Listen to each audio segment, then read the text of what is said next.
दोस्तों आज तारीख 25 मई 2024 दिन शनिवार और आइए उत्तर प्रदेश की तमाम बड़ी खबरें और आज के यूपी के सभी मुख्य समाचार पर नजर डालते हैं। देखिए आज लोकसभा चुनाव 2024 के छठे चरण के मतदान होने जा रहे हैं। देश भर में 58 सीटों पर मतदान होगा और 11 करोड़ से भी ज्यादा वोटर्स उम्मीदवारों की किस्मत का फैसला करेंगे। उत्तर प्रदेश समेत टोटल 6 राज्य और 2 केंद्र शासित प्रदेशों में आज 58 सीटों पर वोटिंग होगी। और दोस्तों केवल उत्तर प्रदेश की बात करें तो इस छठे फेज में 14 सीटों पर यूपी में मतदान होंगे, जिनमें 6 पर कड़ी फाइट रहेगी, यानी कि कंपटीशन काफी भारी रहेगा। आजमगढ़ में सपा सेफ है, जौनपुर में धनंजय और फैक्टर के बावजूद टफ टाइट रहेगा। मेनका का गढ़ बचाने पहुंचे वरुण गांधी। देखते हैं अब चुनावी नतीजे क्या रहते हैं, ये तो पता चलेगा बाद में। बहरहाल अब आज से ही 7वें चरण के लिए चुनाव प्रचार शुरू हो चुका है। योगी आदित्यनाथ की देवरिया समेत 4 जिलों में रैली होगी। मायावती आज पंजाब में जाएगी। और देखिए मुख्यमंत्री योगी आदित्यनाथ ने भी आज छठे चरण के मतदान से पहले लोगों से अपील की है कि ज्यादा से ज्यादा मतदाता अपने मत का प्रयोग करें, मतदान जरूर करें। मुख्यमंत्री योगी आदित्यनाथ आज 25 मई को काशी में जनसभा करेंगे। प्रियंका और डिंपल का भी रोड शो होगा।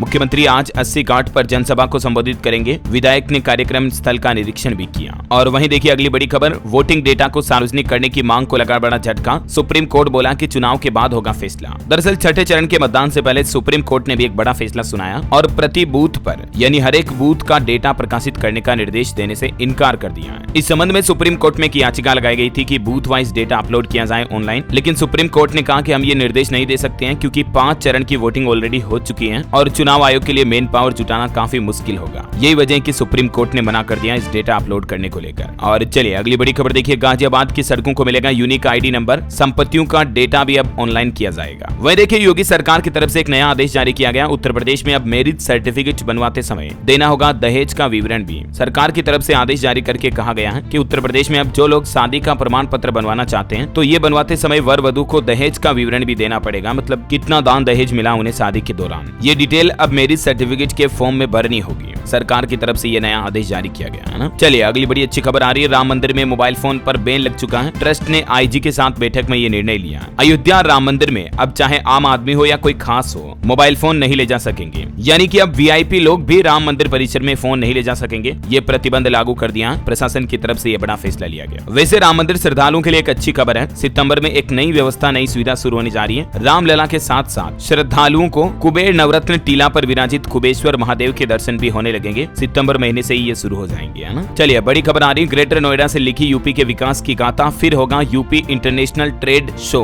एक्सपो मार्ट से योगी सरकार ने कमाल किया था पहले ही, और एक बार फिर से चुनाव के बाद उत्तर प्रदेश में मेगा ट्रेड शो का आयोजन होगा, ऐसे भी मीडिया रिपोर्ट्स आ रही हैं। और उत्तर प्रदेश के लिए बड़े गर्व की बात देखिए दोस्तों, यूके रॉयल अवार्ड से नवाजी गई पिंक रिक्शा चालक आरती। लंदन में हुआ सम्मान प्रिंस विलियम से भी मिली है ये। जी हाँ, उत्तर प्रदेश के बहराइच जिले की रहने वाली मात्र 18 साल की आरती, जो अभी सरकारी योजना के तहत पिंक ई रिक्शा चलाने का काम करती हैं, उन्हें लंदन में एक शाही पुरस्कार से नवाजा गया है और इस पुरस्कार का नाम है अमन क्लूनी महिला सशक्तिकरण पुरस्कार। तो ये यूपी की महिला ई रिक्शा चालक ने ब्रिटेन का शाही पुरस्कार जीता है। आरती को युवा लड़कियों को प्रेरित करने के लिए ये अमल क्लूनी वुमेन्स एम्पावरमेंट अवार्ड से सम्मानित किया गया। मेनी कांग्रेट्स आरती को, उत्तर प्रदेश समेत पूरे देश का नाम रोशन करने के लिए वाकई में। चलिए यूपी की कुछ चुनावी खबरें देखिए दोस्तों। योगी की जनसभा में नाराज हुए सांसद, आगे की कुर्सी खाली नहीं होने पर मंच से उतरे डॉक्टर रमापति राम त्रिपाठी। और खबर है मुख्यमंत्री योगी आदित्यनाथ बोले कि ये देश शरीयत से नहीं संविधान से चलेगा। कांग्रेस सपा शासन में सुबह की शुरुआत घोटाले से होती थी और शाम होते होते आतंकी विस्फोट होते थे। खबर है लखनऊ में हाउस टैक्स सुधारने के लिए नगर निगम में कैंप का आयोजन हुआ। 233 लोगों की समस्याएं कैंप में सुनी गई। 12,000 रुपए का बिल 3,900 रुपए हो गया। और देखिए महाराजगंज में योगी आदित्यनाथ बोले कि हमारे आगे पीछे कोई नहीं है, सनातन धर्म के लिए हम सत्ता को भी ठुकरा सकते हैं। सपा कांग्रेस ने सारा पैसा कब्रिस्तान में लगाया। और बड़ी खबर देखिए दोस्तों, लखनऊ से नशीली दवाओं की तस्करी करने वाले 3 आरोपियों को गिरफ्तार किया गया। अमेरिका समेत अन्य देशों में ये प्रतिबंधित दवाओं को सप्लाई करते थे। 13,500 नशीली दवाओं की गोलियां भी बरामद हुई। और देखिए खबर अलीगढ़ में लोहा फैक्ट्री में आग लग गई। 6 मजदूर गंभीर रूप से झुलस गए, 2 की जान चली गई। फायर ब्रिगेड की 4 गाड़ियों ने 1 घंटे बाद आग पर काबू पाया। हम घायलों के जल्द स्वस्थ होने की कामना करते हैं। और वहीं देखिए बड़ी खबर, कुशीनगर में बीजेपी के राष्ट्रीय अध्यक्ष जेपी नड्डा और सीएम योगी ने रैली की। कहा गुंडे माफिया दफन कर दिए गए। नड्डा बोले कि आने वाले समय में 0 होगा बिजली का बिल। और खबर है वाराणसी में भी भाजपा दिव्यांग प्रकोष्ठ ने किया वोट फॉर नेशन कार्यक्रम का आयोजन। दिव्यांग मतदाताओं से वोट डालने की अपील की और मतदान की शपथ भी दिलाई। देवरिया में सीएम योगी ने रैली में कहा कांग्रेस पार्टी सत्ता में आई तो सरिया कानून लागू करेगी। इन्होंने राम के अस्तित्व को ही नकारा था। खबर है माफियाओं पर बुलडोजर चलाना बिल्कुल सही है। गाजीपुर में पारसनाथ राय बोले कि जब न्यायाधीश छुट्टी पर जाने लगे और कोर्ट में तारीख पर तारीख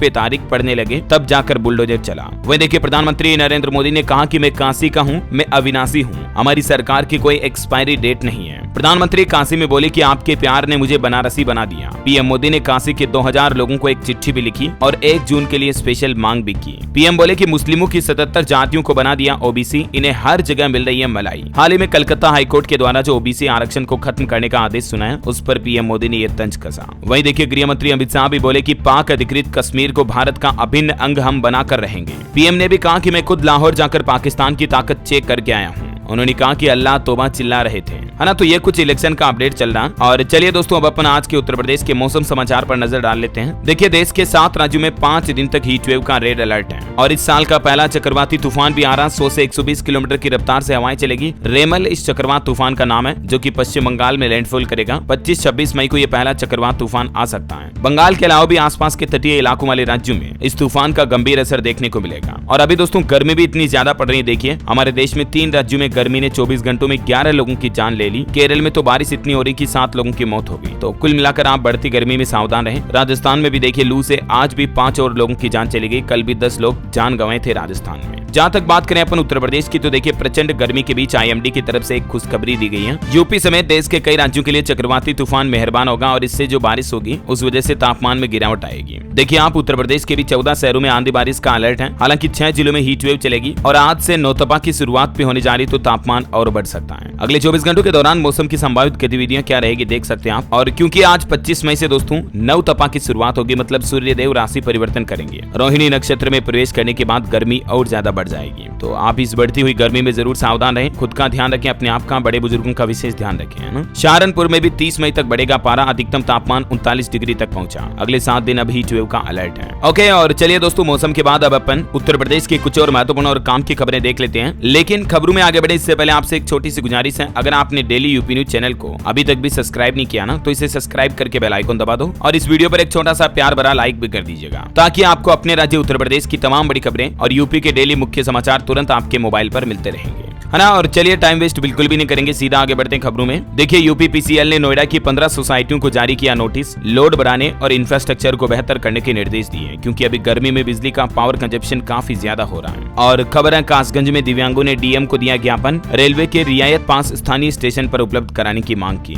और एक बड़ी दुर्घटना की खबर देखिए दोस्तों। वैष्णो देवी जा रहे परिवार के 7 लोगों की जान चली गई। बुलंदशहर का एक ट्रेवलर हरियाणा में ट्रोले से टकराया। मरने वालों में पति पत्नी और एक 6 महीने की बच्ची भी शामिल है। ये मतलब हरियाणा में श्रद्धालुओं से भरा पूरा ट्रेवलर ट्रोले से टकरा गया जिसमें 7 लोगों की जान चली गई। देश के प्रधानमंत्री नरेंद्र मोदी ने भी घटना पर शोक व्यक्त किया। और एक अंतर्राष्ट्रीय दुर्घटना की बड़ी खबर देखिए। पापुआ न्यू गिनी में लैंडस्लाइड से तबाही मच गई। 100 से ज्यादा लोगों की जान चली गई। मृतकों की संख्या अभी और भी बढ़ सकती है। यहाँ एक दिन पहले भूकंप आया था और उसके बाद ये एक बड़ा लैंडस्लाइड देखा गया। चलिए खबर है कानपुर में 584 बार शटडाउन हुआ। एक दिन में 2600 शिकायतें मिली। रात को 2-2 घंटे बिजली नहीं आ रही इतनी गंभीर गर्मी में भी, क्योंकि बिजली की खपत 150 मेगावाट तक बढ़ गई है। और देखिए मुरादाबाद में भी 1000 घरों में बिजली गुल हुई। ओवरलोडिंग की वजह से ट्रांसफार्मर में आग लगी। गर्मी में लोड बढ़ने से प्रॉब्लम पैदा हो रही है। और खबर देखिए वाराणसी में बीएचयू डॉक्टर कोट किन्नरू ने भी समर्थन दिया। चैम्बर में नारेबाजी करते हुए उनको सपोर्ट किया। हार्ट स्पेशलिस्ट के आमरण का अनशन का ये 14वां दिन है। बोले कि बेड मिलने तक जारी रहेगा प्रोटेस्ट। और दोस्तों सराफा बाजार पर सोने चांदी के रेट की बात करें तो सोने के दाम में 900 रुपए तक की गिरावट हुई। चांदी 500 रुपए तक टूटी। दिल्ली सराफा बाजार में अभी रेट क्या चलना देख सकते हैं आप। और देखिए बड़ी खबर, मुख्यमंत्री योगी आदित्यनाथ बोले कि धर्म के आधार पर आरक्षण देने वालों को बेनकाब करना जरूरी है। हाईकोर्ट के फैसले का भी स्वागत किया। और खबर है नया भारत है दुश्मनों को सीमा में घुसकर मारता है। सीएम योगी ने सपा कांग्रेस पर करारा हमला बोला।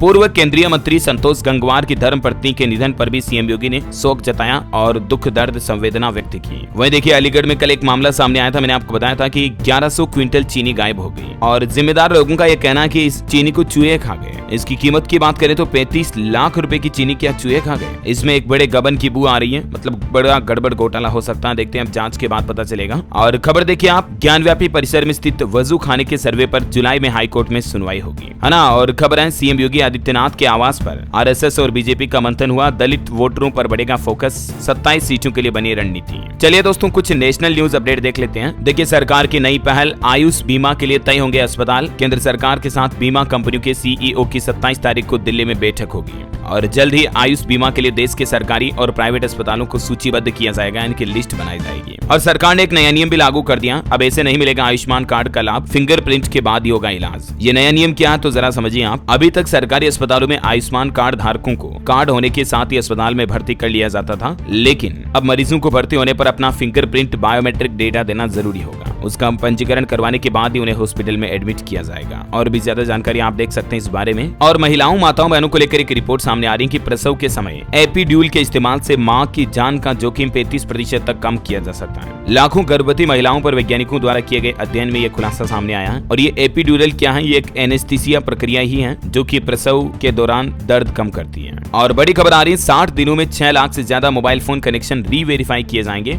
DOT यानी कि डिपार्टमेंट ऑफ टेलीकम्युनिकेशन ने सभी सिम कार्ड ऑपरेटरों को ये निर्देश दिया है, जैसे जियो, वोडाफोन आइडिया, एयरटेल वगैरह सभी कंपनियों को आदेश जारी करते हुए कहा कि अगले 60 दिनों के अंदर लगभग 6 से 7 लाख मोबाइल नंबर का पुनः सत्यापन किया जाएगा, री-वेरिफिकेशन होगा मतलब। अच्छा, वजह ये है कि ये नंबर संदेह में है, संदिग्ध है, मतलब या तो इन नंबरों को फर्जी दस्तावेजों के जरिए खरीदा गया है या क्या है, जो भी है री-वेरिफिकेशन में जानकारी पता चलेगी। फिलहाल सरकार ने तीनों टेलीकॉम कंपनियों को यह आदेश भी दे दिया है। और वहीं सरकार ने एक और बड़ी राहत दी है, कॉलिंग और SMS के लिए 2 नई मोबाइल नंबर सीरीज जारी की है। 140 और 160 से शुरू होने वाली ये नंबर सीरीज है। और सरकार का कहना है कि जल्दी OTT प्लेटफॉर्म मोबाइल ऐप के लिए भी नए नियम लाए जाएंगे और व्हाट्सएप पर भी सरकार शिकंजा कसेगी। सरकार के बॉडी, ट्राई और डॉट की ओर से मोबाइल कॉलिंग और मैसेजिंग सीरीज के लिए ये नई नंबर सीरीज लॉन्च की गई है। देख सकते हैं आप जानकारी इस बारे में और ज्यादा डिटेल। दरअसल दोस्तों, mobile phone SIM card verification वगैरह और इन सब के पीछे सरकार का प्लान ये कि हमारे देश में साइबर क्राइम पर रोक लगाई जा सके। साइबर अपराध को रोकने के लिए भारत में फिशिंग मैसेज की घटनाएं बढ़ रही हैं, इन पर लगाम लगाने के लिए सरकार का ये प्लान है। चलिए, खबर है दोस्तों, आज के दिन को वर्ल्ड थायराइड डे के रूप में मनाया जाता है और इसके अलावा भी इंटरनेशनल मिसिंग चिल्ड्रंस डे के रूप में भी आज 25 मई को मनाते हैं, यानी कि अंतर्राष्ट्रीय गुमशुदा बाल दिवस। और कुछ और रैपिड न्यूज देख लीजिए फटाफट से। इस्लामिक देश UAE दुबई पहुंचे बाबा बागेश्वर धाम का जोरदार स्वागत किया गया। दुबई के शेखों ने गुलाम बरसाते हुए कहा खुशामदीद। और खबर है, बाबा केदारनाथ धाम में एक दुर्घटना हो जाती, लेकिन बाबा ने ही बचा लिया जब हवा में नाचने लगा हेलीकॉप्टर। ये देख सकते हैं आप तस्वीरों में कि केदारनाथ में हेलीकॉप्टर की इमरजेंसी लैंडिंग के दौरान किस तरह से हेलीकॉप्टर खड्डे में जा गिरता है, सही जगह पर लैंड नहीं हो पाता। 7 लोग इसमें बैठे थे, सबकी जान बाल बाल बची। ये बाबा भोलेनाथ का ही चमत्कार है कि इतनी बड़ी दुर्घटना होते होते बच गई है ना। और वैसे दोस्तों, चारधाम यात्रा पर भी एक रिपोर्ट आ रही कि इस साल अब तक 52 श्रद्धालुओं की जान जा चुकी है चारधाम यात्रा में। केदारनाथ धाम में मृतकों की संख्या सबसे ज्यादा हुई 23। और ये जो जान जाने के पीछे वजह बताई जा रही है, हार्ट अटैक मौतों के पीछे की सबसे बड़ी वजह है। चलिए, खबर है, भारत बहुत तेजी से बदल रहा है। एनएसए अजीत डोभाल बोले कि 10 साल में भारत की इकोनॉमी $10 ट्रिलियन तक पहुंच जाएगी। रेल कर्मियों के लिए भी अच्छी खबर है, अब 30 जून को रिटायर होने वाले कर्मियों को भी मिलेगा इंक्रीमेंट। रेलवे बोर्ड की तरफ से जारी किया गया नया आदेश। एलन मस्क बोले कि AI खत्म कर देगा सारी नौकरियां, लोग शौक के लिए करेंगे जॉब। आर्टिफिशियल इंटेलिजेंस को लेकर उन्होंने जॉब्स के लिए ये चेतावनी जारी की। सुप्रीम कोर्ट का बड़ा फैसला, अपराध में नाम न होने पर भी PMLA एक्ट के तहत मुकदमा चलाया जा सकता है। PMLA का फुल फॉर्म होता है दोस्तों prevention of money laundering act, 2002 में यह पारित हुआ था। तो इस पर सुप्रीम कोर्ट ने एक बड़ा फैसला सुनाया। और भारतीय वायुसेना की एक बड़ी कामयाबी देखिए दोस्तों, वायुसेना अब रात में भी दुश्मन को तबाह करने में सक्षम होगी, क्योंकि नाइट विजन गॉगल्स की मदद से अंधेरे में भी वायुसेना ने विमान उतार दिखाया है। और खबर है, 1 जुलाई से बदल जाएगा IPO और डिलीवरी वाले कमोडिटी डेरिवेटिव सौदों का नियम। दरअसल सेबी की तरफ से एक नया आदेश जारी किया गया और कहा कि कंपनियों को अब IPO की जानकारी ऑडियो और विजुअल के रूप में भी देनी होगी, ताकि आम लोग उसे समझ पाए, है ना। और इसी के साथ ही आज दिन भर की उत्तर प्रदेश की तमाम बड़ी खबरें और यूपी के सभी मुख्य समाचार यही समाप्त होते हैं। आप मुझे कमेंट करके बताइए दोस्तों कि आप यूपी में कौन से जिले में रहते हैं, ताकि मैं आपके जिले के समाचार भी आपके मोबाइल तक पहुंचा दूंगा। ओके, और बाकी इस वीडियो को लाइक और शेयर करना, डेली यूपी न्यूज चैनल को सब्सक्राइब करके बेल आइकन जरूर दबा देना, रोजाना ऐसी इन्फॉर्मेटिव काम की खबरें देखते रहने के लिए। जय हिंद, जय भारत, वंदे मातरम।